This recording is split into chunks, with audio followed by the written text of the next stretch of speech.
Hello, I'm Lauren Taylor in Doha. The main stories on Al Jazeera.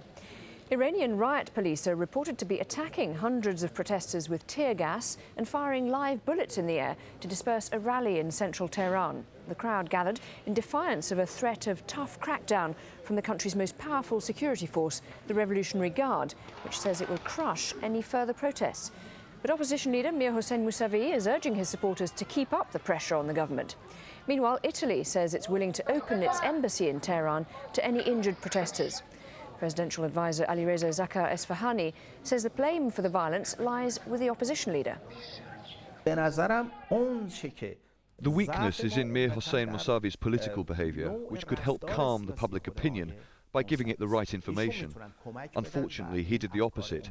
He is currently issuing statements inviting his supporters to take to the streets.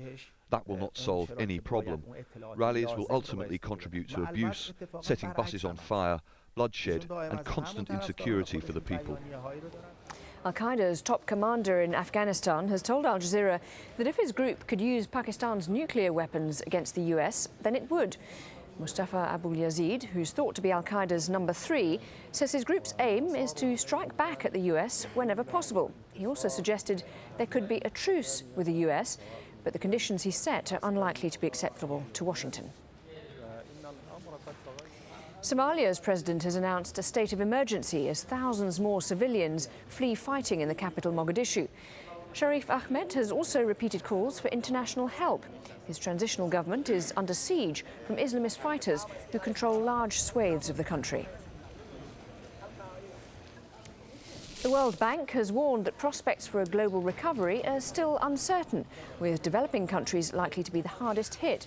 It estimates the world economy will shrink by 2.9% in 2009, worse than its previous forecast of 1.7%.